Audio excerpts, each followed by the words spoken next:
What's going on, everybody? Welcome to today's video. In today's video, we dive into some of the most annoying decks to play against in MTG Arena, whether the deck itself is annoying or whether there are mechanics in the deck that can be annoying to play against and deal with as being a fellow Magic the Gathering Arena player. If you like the video, hit that like button. It definitely helps out a lot. If you're new here, want to post new videos on the channel, hit that subscribe button. With that being said, let's dive into the video and let's just start talking about these decks. Now, the first thing I'll say before I kind of dive into the first deck that we have here is there's nothing against if you play any of these decks. It's just that there's certain things in each one of these decks that can annoy some players when it comes to MTG as a whole, whether the decks just overall have a high power curve in a sense, or they just have certain mechanics that just kind of, having to deal playing against them can be kind of annoying. With that being said, diving into the first deck, we are talking about Cycling. Now, Cycling's a deck that's kind of been around. It kind of comes and goes, I think, in waves. It's kind of like sometimes it's like that flavor of the month style of deck. If you don't know what Cycling is, essentially Cycling is an ability on a card. You pay a mana of some sort. What you do is you discard this card and then you get to draw a new card. And essentially the way the Cycling deck works is we're discarding a lot of cards, we're drawing cards from our deck, and we're just building up our graveyard to then pop something like a big Zenith Flare like this, where it deals X damage to any target. We gain X life, or X is the number of cards with Cycling ability in our graveyard. So essentially if we have the 4 mana available, we can hit something really hard, really big, really quickly. The other thing the deck kind of evolves around as well is it takes advantage of cards that also gain benefits from whenever you cycle.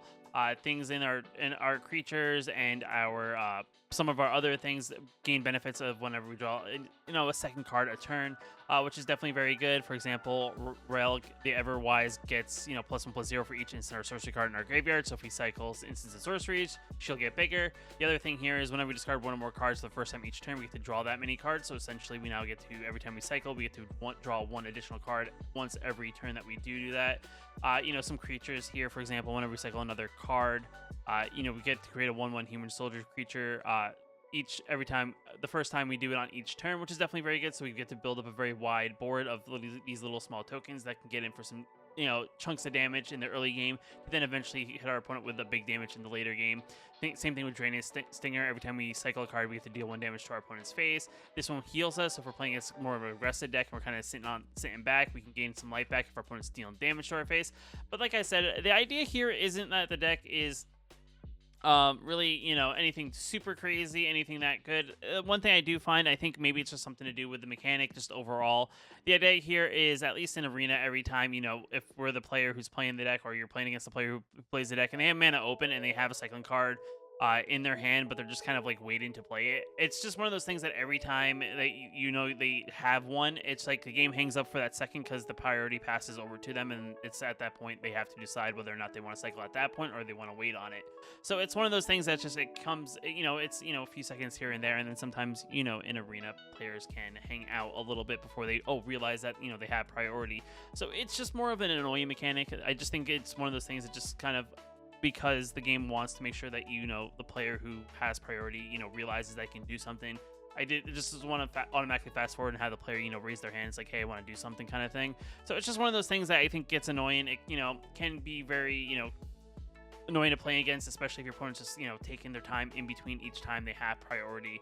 But other than that, the deck is a fun deck to play. It's very budget friendly and conscious in that manner. The deck has gone through some evolutions over time, gaining benefits and things like that. There is a budget version of the deck that probably actually, if I'm not mistaken, doesn't require a single rare. You can play with just commons and uncommons of cards from Ikoria that have Cycling. But just overall, the deck is annoying just in the sense that the mechanic itself is just, it's just annoying to play against just for the mechanic itself. Now, moving on to the next deck. This deck is a deck that's kind of annoying to play against in the sense of what kind of style of deck it is. Dimir Rogues. It's one of those things that it does a couple things that I feel like annoy players. It's not only that it plays a reactive style of gameplay where essentially the opponent plays a lot of things with flash, so essentially they can play things whenever at instant speed. So a lot of times they react to what you're doing on their board for the most part. So a lot of times too is you're kind of playing into stuff, whether you're attacking, whether you're trying to play spells and whatnot. So the deck is kind of like that kind of style of deck. So a lot of times you kind of have to kind of feed out what's going on. The benefit of playing this deck is when you do see the Lurrus companion, in that you kind of get an idea of, oh, they're playing a Lurrus deck, so a lot of their stuff is on the smaller side, but more than likely they are playing rogues. The other thing that this deck does that annoys a lot of people is it mills. This deck can mill for a pretty good chunk amount. Not only do we have cards in the deck that whenever our rogues come into the battlefield with something like Thieves Guild Enforcer, that mills our opponent 2 cards, and every time another additional rogue comes in the battlefield, we then mill more cards. So it has that mechanic, as well as it has a card called Ruin Crab that came with Zendikar Ryzen with the landfall ability that whenever the land enters the battlefield under our control, each opponent mills 3 cards. And combine that with something like Fable Passage. Essentially, you play this with a Ruin Crab, you're going to mill your opponent 6 cards in one single turn, which is definitely pretty crazy in that sense. And that really chunks down our opponent's deck in a sense that it makes it hard for your opponent to kind of, come back from possibly milling some of their key cards out of the way. Also makes it harder for them to set up, cards on top of their library with the threat of you possibly milling them off the top. So I do think that's why this deck is kind of annoying to play against in that sense, because it does 2 things that a lot of players just don't like. It has a lot of reactive spells and things like that, as well as it has the mill mechanic. But that being said, I mean, the deck is pretty good. It's probably the most controlling style deck that a lot of people play in the current meta as a whole, outside of the Sultai Ulitimatum, which is another deck that we'll kind of get into a little bit later here in this list. But the idea, like I said, the idea here, it's a reactive deck. We are playing things like Thieves Guild Enforcer at the end of our opponent's turn, so that the turn, we get this onto the battlefield without a threat of us having to have our opponent possibly react to it because they may have tapped out or something like that at the end of their turn. And we get to attack in with it immediately if our opponent's tapped down creature-wise. And at the same time, too, we're going to mill cards. Soaring Thought Thieves, also, we can catch our opponent off guard. This is a flash flyer. It gives all our rogues +1/+0 if we have 8 or more cards in their graveyard. And then whenever one of our rogues attack, we mill our opponent 2 cards. So, like I said, the deck has some cool cards and cool synergies because it's cool rogue tribal style deck. And the idea that Lurrus is here as our companion can come on the battlefield and essentially get these cards back on the battlefield from our graveyard, playing one of them per turn if our opponent doesn't have any sort of way to deal with them. And on top of that, it does have some pretty unique spells that kind of work well with this deck. It has things like Into the Story because we're milling our opponent. We're going to hopefully get them to have 7 more cards in their graveyard, and at instant speed we can then draw 2 cards. We have some like Little Maze Domination, depending on what version you're playing. Sometimes you see this here, sometimes you don't see this here, but essentially it's a way to gain control target creature with mana value of X, and the spell costs 3 less to cast if target controller has 8 or more cards in their graveyard. So essentially you can get a 3-drop or less for essentially 3 blue mana. If in the later game, you can always tap the X for additional mana and get a creature for even cheaper. That's even bigger. Drown of Lock is another unique card that's in the deck that actually is a very strong card as well. It's a very diverse card that works very well in this deck, just on the idea here that it can counter target spell with mana value less than or equal to the number of cards in that controller's graveyard. So essentially, after a couple of mills, you can essentially counter anything in their deck. And at the same time, too, you can also choose it as a removal spell, being that it can destroy target creature with a converted mana cost less than or equal number of cards in that controller's graveyard. So the only real way to overwhelm our rogue player is either your opponent gets too aggressive and they play out a lot of their hand, and you have some sort of board wipe that will essentially exile a lot of their cards from the battlefield instead of it going to the graveyard, going to their exile zone. The other thing too is, as much as the deck has a lot of ways to control the game, it actually plays an okay amount of creatures, but sometimes you're not playing a lot of creatures in chunks, and if you can get bigger and hit them quicker, then they can mill you and or do other things. You can definitely put a lot of pressure on rogues to kind of to that point that they can't really come back from the damage that's being dealt to them. Other than that, it's just been one of those decks that's just been around for a while. It kind of came around right as Zendikar came out, so it's been in the meta as a whole in some iteration or another, for the past 9 months. So it's one of those things that if you've been playing a lot of ranked play, you've probably played against a good chunk of rogues in that ranked play to get up in the ranks of ranked Magic. So it is one of those decks that once you see, you kind of roll your eyes like, oh, this deck again, because the games can drag out. So sometimes the games aren't the quickest either. So if you're looking to rank up, this is a deck that can really drag a game out to then pretty much get you to the point where I just kind of want to give up because I don't really want to deal with it. With that being said, let's move on to the next deck and let's talk about it. Now, this next deck up here on the list is an interesting one. It's a deck that's kind of come out recently, kind of come up again. And it plays a card that's kind of been around for a while that I feel like has come up every so often that people do enjoy to play around. But it essentially plays around a card called Winota, Joiner of Forces. It's a card that came from Ikoria. It's a 4-mana 4/4, a white and a red. And essentially, whenever a non-human creature we control attacks, look at top 6 cards of our library, reveal a human creature card among them, put on the battlefield tapped, and attack in, it gains indestructible at the end of turn, and put the rest of the cards on the bottom of your library in any random order. So essentially, with the new set of Strixhaven, we got a card called Blade Historian. So essentially, what this card does when it comes onto the battlefield, attacking creatures we control have double strike. So essentially, the way the deck works is we are playing a lot of weaker small drop creatures in the deck. A lot of them aren't humans for the most part, and the idea here is we want to get these Winota triggers by turn 4, if not turn 5, depending on how the game plays out. It plays a lot of key cards in the bottom end of the deck, and the reason why it's so annoying is that once you kind of get the Winota out, and if you're a deck that's a little bit on the slower side and you haven't been able to really establish or keep things off the board, getting a Winota out can just almost change the game completely, to the point that there's really no big way of coming back unless you have some sort of way to wipe the board and then your opponent has run out of gas and they can't keep pumping things out onto the battlefield. And that's the one thing, like, there's a lot of cheap things, Selfless Savior, Usher of the Fallen, Luminarch Aspirant, Rimrock Knight, Elite Spellbinder, Skyclad Apparition, Bonecrusher Giant. And I know some of those are humans and they don't trigger the Winota, but there's a lot of cards from the 3-drop slot all the way down to the 1-drop slot that if you draw well on curve, you can definitely put your opponent in a position by turn 4 if they don't have anything. Winota resolves and they just swing in, the game's over because they hit a Blade Historian, they hit an Elite Spellbinder, they hit another Elite Spellbinder or another Blade Historian or another Winota, and all of a sudden all the things that double strike, you have like 2 blockers, and all of a sudden you're gonna hit for like 18 damage, if not more. And it's just one of those decks that's just annoying to play against, because it's one of those decks that if you're not prepared and have any way to slow them down from getting all these triggers from Winota, the game could just be over in an instant.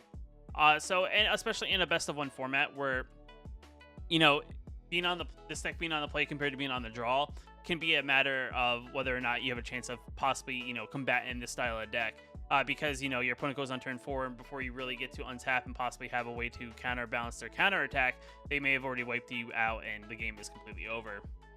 Now it's like one of those things.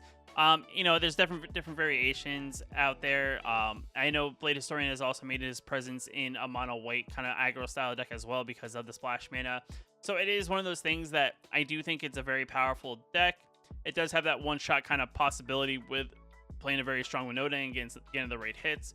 But overall, it's an interesting deck, and I just think it's an aggro deck, and it's just once you kind of like, I don't know. Personally, when I played against someone who's played this deck, and it's one of those things that it could bother some people when they do play it. Sometimes when people have like this style of deck, they're very arrogant about how they play because they're like, oh, I did this cool thing and the game is over kind of thing.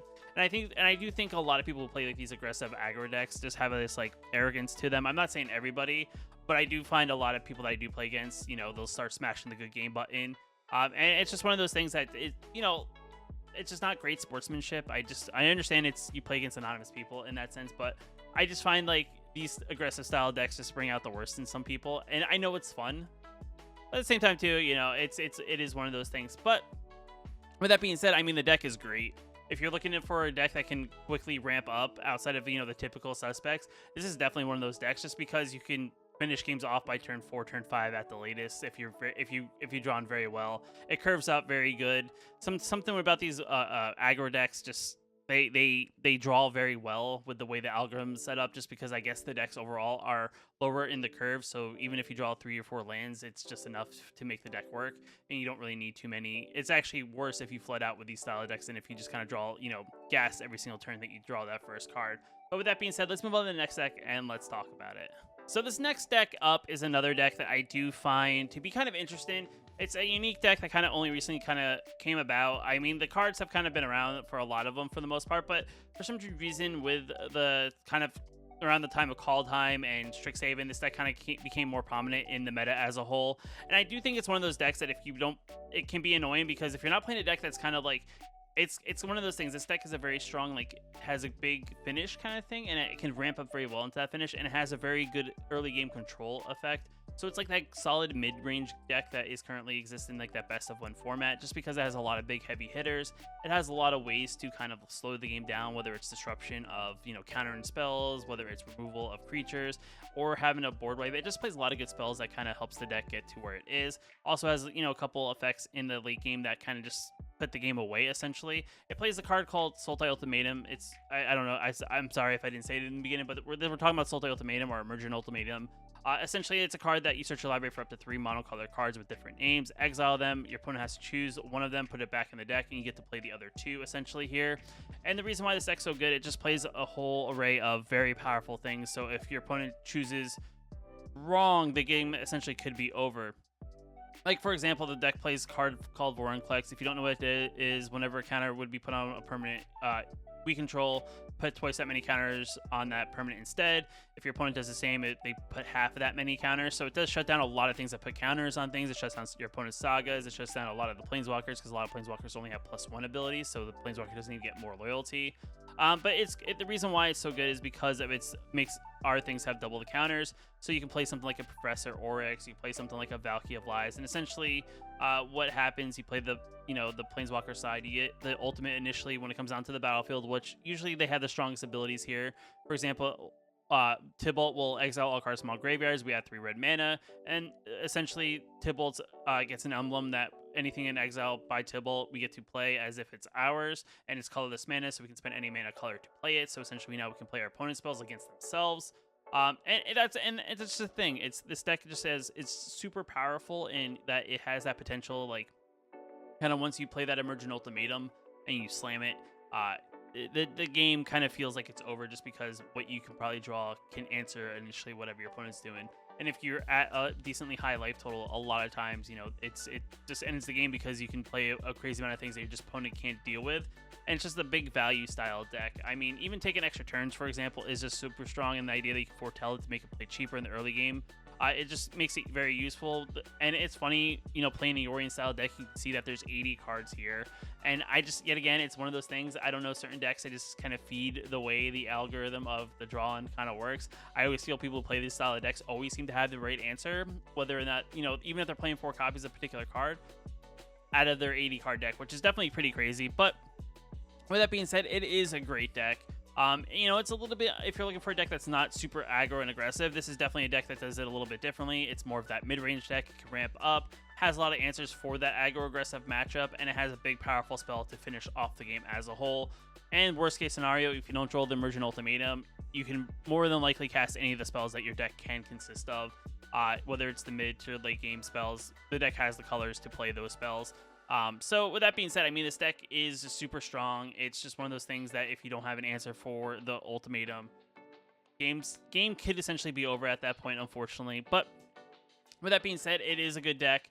And if you're looking for a deck that just kind of has some just big, powerful spells, this is probably that deck. Now, before I go into like the last deck I kind of want to go over in this list, I kind of have a couple honorable mention decks, and the one being mono white aggro. Kind of like the Winota deck. We got Blade Historian with Strixhaven, but the mono white aggro deck has been pretty strong overall as a whole. It has a lot of good spells in it, and essentially, the combination of things like Heliod and Luminarch Aspirant and things that just gain us life. It starts putting +1/+1 counters out, and if your opponent has no ways to disrupt your small creatures in the early, and you're able to establish them to be big creatures, and you're gaining an X amount of life and getting +1/+1 counters, essentially you create this board presence that your opponent just can't deal with unless they have some sort of board wipe. And the way we have ways to recur back a lot of things with the Luris in the main board, we can get back our 2-drops from the graveyard and replay them, whether it's a Alcida to Life Bounty, which helps us give protection in a particular color, or even a Selfless Saber, which gives our creature indestructible. It just helps the early game set up. And it can be very annoying just because it does have a lot of good high value cards. It's very interesting. There's definitely very different variations. There's like one that's more life gain. There's ones that are more aggro and aggressive that you see, like things like Skyclave Relic and things, Skyclave Relic or Skyclave. You see the Skyclave Hammer kind of thing in the deck. And depending on which version, you get different effects out of it. This one's more probably towards the life gain and whatnot, and a little bit of the disruption of whatever your opponent's trying to do in the early game. And while we can still kind of do what we're doing in the early to mid game. But overall, the deck, it's very good. It's very, doesn't need a lot of lands to really get going. I mean, the most expensive thing is the Blade Historian at 4. And at that point, if you have something very big in that double strike, definitely can just wrap up the game at that point. Heliod of Sun's Crown is definitely very good as well, just because a lot of things, there's a lot of devotion to go around just because of the Blade Historian. Him by himself is for devotion, and a lot of the other things in the deck at least have 1, if not 2 devotion as well. So this deck, the game can be over yet again at turn 4, turn 5, as long as you draw fairly well and draw pretty pretty decently on curve and has decent disruption to kind of slow down what your opponent's doing.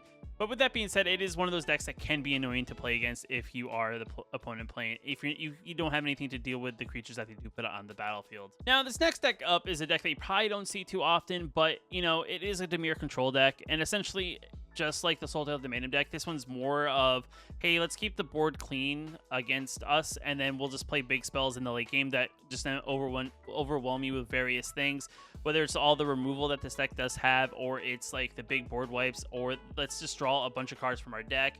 And then it sets up to things like, you know, a giant Shark Typhoon on the board, and then all of a sudden, every time our opponent now plays a non-creature spell, they're going to get Shark tokens out of it, which now are going to hit us in the face.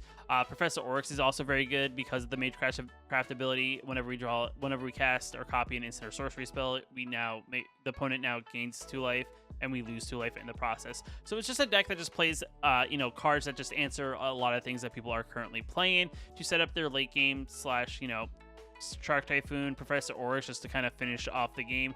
Yet again, it's also a Yorion deck, you know, just because Yorion's a very good companion for the style of deck, just because, you know, you get to put more answers in the deck overall as a whole. And, you know, it's just one of those things that can be very annoying to play against, just because you know, reactive decks can be very frustrating, especially for newer players, just because, you know, there's always you know, your opponent has a spell to remove your creature, your opponent has a spell to counter that creature, your opponent has a spell to, you know, disrupt whatever you're trying to establish in the game. And the problem is, you know, the blue has a lot of ways to get a lot of resources back, so they may disrupt, you know, they may disrupt your spell by either removing it, and then they play something to draw more cards. It's just a lot of things, you know, can go very awry, I guess, in that way. In this particular version, they're not playing All Seeds of Light Bounty, but that's also another, not All Seed. They're not playing All Runs Epiphany, which I also have seen make their way into control decks, and, you know, making control decks get extra turns. And once they get to that late game where they just kind of have as much mana they need to kind of do whatever it is, the game's kind of essentially over, because now they have full control of what is happening on the board and possibly what could be played against them. But yet again, another deck that is annoying to play against, and it is another deck that hits our honorable mentions on my list. Now, this last deck here is a deck that I think when anyone sees or plays against it, is one of those decks that you just kind of sit there and you kind of breathe in and you kind of, oh. Now, I mean, is it as potent as it maybe was back, you know, in its heyday pre, you know, rotation? Probably not, but it is a deck that is just very frustrating. It's very annoying. It's a deck that just has been around, and you know how it's going to happen, when it's going to happen, and on what turn it's going to happen. It's just a deck that's just very predictable. It is a deck that, you know, you have to be ready to fight whatever it is that they're putting on the battlefield, and having a way to react to whenever they put their big spells on the battlefield as well. Mono Red is just a deck that, you know, the game's over before it even starts sometimes. You know, they just get that curve that is just crazy. They get like 2 Fervent Champions, they draw their Annex, and all of a sudden, boom, turn 4 is like an Embercleave, and you're like, I don't even know what just happened. You're just kind of like, you know, you're just out of there. And, you know, like I said, it's yet again, it's a deck that the reason why I think it's on this list, and I do think I have it here on as being the last deck of the most annoying decks that I feel like I play against, that personally when I play them, it kind of makes me go, ugh, again. I think it's just because I've been playing against Mono Red since I've really started playing a lot of Arena last year. And it's one of those decks that I'm actually really happy that once we have rotation, I'm very happy to kind of see less of this style of deck. Just because of, you know, I've just seen way too much of it in, I guess, for anybody. I mean, yet again, I'm sure your mileage may vary depending on how much you've seen this deck, or heck, maybe you're a person who even plays this deck. But yet again, it's a deck that is straightforward. It knows what it wants to do. It hits face, and it hits face until you're dead, essentially. There's no blocking a Mono Red. If you've ever seen a CGB video, I mean, he has a song about Mono Red. You know, Mono Red doesn't block. Mono Red just attacks regardless of the situation. And it's gone through a few iterations as a whole. You know, it's actually very weird. I just realized about the version I imported. It's not playing Frost Shock. It's playing like it's our Frostbite. It's playing Shock instead, but it's playing Snowlands. I don't really know. I just kind of copied the ones on AetherHub as being, you know, these are all decks in the meta as a whole. These are decks that do annoy everybody. But guys, if I didn't mention a deck that annoys you, let me know in the comments below. I appreciate you guys if you hit the like button on this video. It definitely helps out a lot. Lets me you guys know that you guys like these style of videos. If you're new here, when I post new videos on the channel, it puts a +1/+1 counter on the channel, giving me hopefully better visibility in the YouTube algorithm as a whole. But until next time, guys, I will see you in the next Magic the Gathering video.